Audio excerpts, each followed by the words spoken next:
Hello ചങ്കുകളെ, ഞാൻ നിങ്ങളെ സ്വന്തം ആൾക്കാർ റഹീമക്ക് വെച്ചു. ഈ ബൈക്ക് കണ്ട, ഈ ബൈക്ക് എൻ്റെ ഹസ്ബൻഡിൻ്റെ ബൈക്കാണ് കേട്ടോ. എൻ്റെ മക്കളുടെ അപ്പച്ചൻ്റെ ബൈക്കാണ്. അപ്പോൾ ആളിപ്പോൾ മരിച്ചിട്ട് ഇപ്പോൾ 2 വർഷം, അടുത്ത മാസം 29-ാം തീയതിക്ക് 2 വർഷമാവും.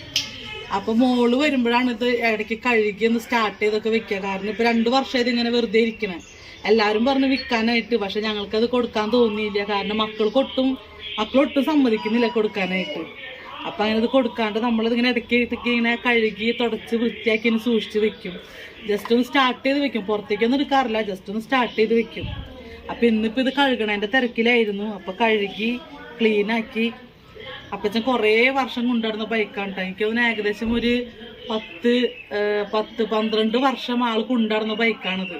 അതുകൊണ്ട് തന്നെ ഒട്ടും കൊടുക്കാൻ തോന്നിയില്ല. കാരണം ഇതൊരു നല്ലൊരു ഓർമ്മയാണ് ആളുടെ. മക്കൾക്കും ഭയങ്കര സന്തോഷമാണ് ഈ വണ്ടിയുമ്പോൾ ഇങ്ങനെ ഇടയ്ക്ക് വന്ന് ഇത് കഴുകി തുടച്ച് ക്ലീനാക്കിയൊക്കെ എടുത്ത് ഇതിൻ്റെ ഒപ്പം ഇങ്ങനെ ചിലവഴിക്കാനായിട്ട് അവർക്കും ഭയങ്കര ഇഷ്ടമാണ്. അത് എന്താ പറയുക, ചില കാര്യങ്ങൾ അങ്ങനെയാണല്ലേ, ചില ഓർമ്മകൾ നമ്മളിങ്ങനെ പൊന്നുപോലെ ഇങ്ങനെ സൂക്ഷിക്കും അല്ലേ. നിങ്ങൾക്കും ഉണ്ടാവില്ലേ ഇങ്ങനെ ഓർത്ത് വെക്കാനും സൂക്ഷിച്ച് വെക്കാനും ഒക്കെ വളരെ ഇഷ്ടപ്പെട്ട പ്രിയപ്പെട്ട എന്തെങ്കിലുമൊക്കെ ഉണ്ടാവില്ലേ? നമുക്കുണ്ടാവും. പരിഹസിക്കാൻ കുറേ ആൾക്കാരുണ്ടാകും. പക്ഷെ നമ്മുടെ വിഷമം നമുക്കല്ലേ അറിയുള്ളൂ. പരിഹസിക്കുന്നവർ പരിഹസിക്കട്ടെ, നമ്മ അത്ര കണക്കാക്കുള്ളൂ. അവന് ഭയങ്കര ഇഷ്ടമായിരുന്നു ഈ ബൈക്ക്.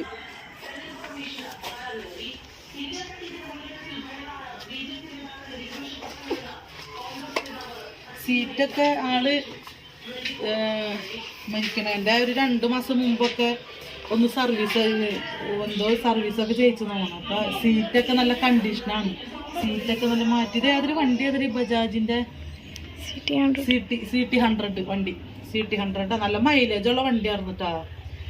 ഇവിടെ പിന്നെ പിള്ളേർ മൂത്തോളം ഓടിക്കും, ഞാനും ബൈക്കൊക്കെ ഓടിക്കും. പക്ഷെ എന്നാലും ഇതെടുത്ത് പുറത്തിറങ്ങൂല. മക്കൾ മൂത്താള് 2 പേരും ഓടിക്കും, ബൈക്കൊക്കെ ഓടിക്കും. പക്ഷെ ഞാൻ പുറത്തേക്ക് എടുത്ത് കൊടുക്കൊന്നുമില്ല കേട്ടോ. എനിക്ക് പേടിയാ, പിള്ളേർ വണ്ടി എടുത്ത് പുറത്തിറങ്ങുന്നത് പേടിയാ. അതിപ്പോൾ ഞാൻ എൻ്റെ 2 വീലറായാലും ഞാൻ പിള്ളേർക്ക് വണ്ടി കൊടുത്തയക്കില്ല പുറത്തേക്ക്. ഭയങ്കര ടെൻഷനാണ് പിള്ളേർ വണ്ടി എടുത്ത് പുറത്തിറങ്ങുമ്പോഴേ. അപ്പം ഇത് ജസ്റ്റ് ഇവിടത്തോളം വരെ, നമ്മുടെ പറമ്പ് വരെ, റോഡിൻ്റെ അവിടത്തോളം വരെ കൊണ്ടുപോയി സ്റ്റാർട്ട് ചെയ്തിട്ട് ഓടിച്ച് കൊണ്ടുവരും മക്കള്. തുടച്ച് ക്ലീനാക്കി ഇങ്ങനെ ഇടയ്ക്കിടയ്ക്ക് ഇങ്ങനെ മാസത്തിൽ 1 പ്രാവശ്യം തുടച്ച് ക്ലീനാക്കി വെക്കും.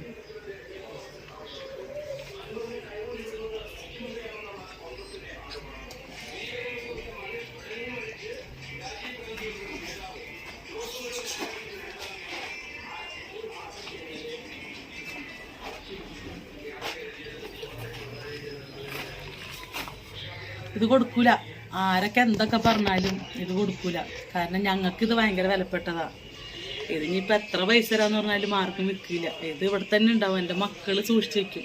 അപ്പോൾ നാളെ ഞാനില്ലെങ്കിലും അവരിത് പൊന്നുപോലെ സൂക്ഷിച്ച് വയ്ക്കും.